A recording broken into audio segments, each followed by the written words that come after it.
এ মুসলমান, ইচ্ছাকৃতভাবে যদি কোনো বান্দা এক ওয়াক্ত নামাজ তরক করে দেয়, ইচ্ছাকৃতভাবে যদি কোনো বান্দা এক ওয়াক্ত নামাজকে কাজা করে দেয়, আল্লাহর হাবিব বলেন ওই বান্দার জন্য 2,88,00,000 বছর জাহান্নাম। জোরে কর নাউজুবিল্লাহ। কত কোটি? কত কোটি? 2,88,00,000। খুব সংখ্যাটা কম, সংখ্যাটা কি? সংখ্যাটা সবাই কয় না? বেশি না কম? শাস্তিটা খুব কম হয়ে গেছে। হ্যাঁ, এখানে কি এমন একজন বান্দা আছেন হাতের তালুর মধ্যে 5 মিনিট সুহিলপুর বাজারের কামারের দোকানের একটা কয়লা হাতে রাখবেন? এরকম কি কোনো বীর পুরুষ পাওয়া যাবে? আছেন? এমন বীর পুরুষ একটাও পাওয়া যাবে না যে শুধুমাত্র একটা কয়লার টুকরা, একটা কয়লার টুকরা, আগুনের কয়লা হাত রাখার ক্ষমতা আমাদের কারো। মুসলমান বন্ধুগণ আমার, এক ওয়াক্ত নামাজের জন্য 2,88,00,000 বছর যদি জাহান্নাম হয়, হিসাব করে দেখেন সময়টা কি লম্বা না কম? তাও কি এটা কি দুনিয়ার সময় নাকি? না না না, এটা তো দুনিয়ার সময় না। এই 2,88,00,000 বছর যে আল্লাহ পাক বলে দিয়েছেন, এই সময়টা হলো পরকালীন সময়। পরকালের সময়টা কেমন সেটা জানেননি? আল্লাহর কোরআনে আল্লাহ বলেছেন যে দুনিয়ার 50,000 বছর যেতে যা সময় লাগে, পরকালের একদিন হবে এরকম লম্বা। দুনিয়ার কত বছর? 50,000 বছর। 50,000 সানা। দুনিয়ার 50,000 বছর যেতে যে সময় লাগে, পরকালের একদিন হবে এত লম্বা। একদিন যদি হয় এত লম্বা, তাইলে 2 কোটি হবে কত লম্বা? 88,00,000 বছর হবে আরো কত লম্বা? এক ওয়াক্ত নামাজের কাজার জন্য, এক ওয়াক্ত নামাজ তরকের জন্য যদি এই শাস্তি হয় রে মুসলমান, তাইলে চিন্তা করে দেখেন আমাদের জীবনে আমরা কত শত শত ওয়াক্ত নামাজ ছেড়ে দিয়েছি। কি বলেন? সুহিলপুরের মানুষ সবাই নামাজি? কথা কয় না? সুহিলপুরে যারা বসবাস করে সবাই 5 ওয়াক্ত নামাজি? কথা কন? 3 ওয়াক্ত? তাও কি ওই মাগরিব এসা মনে হয় নাকি? মাগরিব আর মাঝে মাঝে আসর নাকি? ফজরেও নাই? ফজরে তো শীত, কেমনে? এ মুসলমান, সারা পৃথিবীবাসী শীতের কাছে বিপর্যয় হয়ে যায়, একজন ইমানদারের কাছে শীত হেরে যায়। সুবহানাল্লাহ।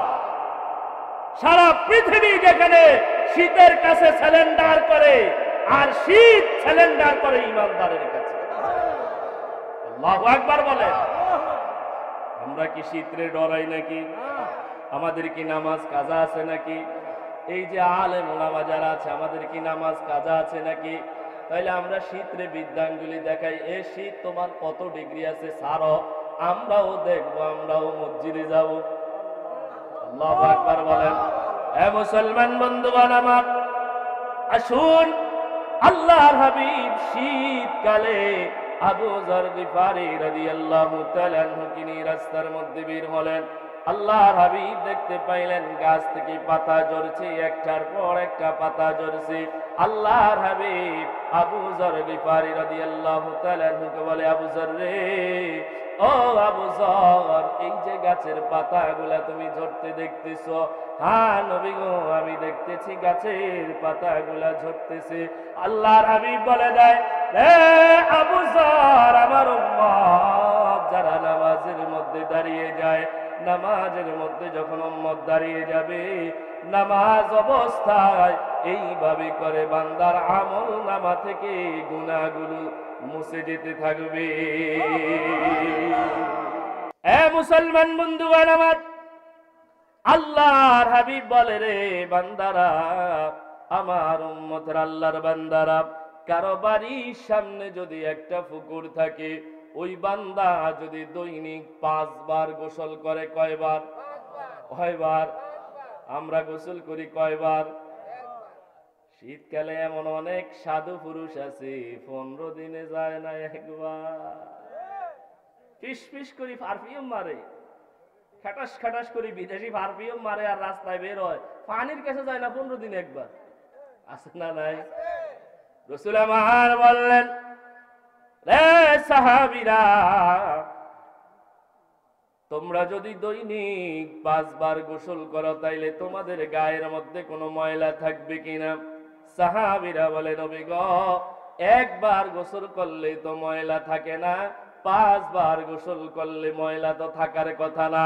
আমার রাসূল বলে দেয়, রে আমার সাহাবীরা, আমি রাসূল বলে গেলাম যে বান্দা 5 বার গোসল করে, তার গায়ে যেভাবে গুনাহ থাকে, তার গায়ে যেভাবে ময়লা থাকে না, তার গা যেভাবে, শরীর যেভাবে পরিষ্কার পরিচ্ছন্ন হয়ে যায়, আমার উম্মত আল্লাহর বান্দারা 5 ওয়াক্ত নামাজ পড়লে নামাজ তাকে গুনাহ থেকে রক্ষা করে রাখে।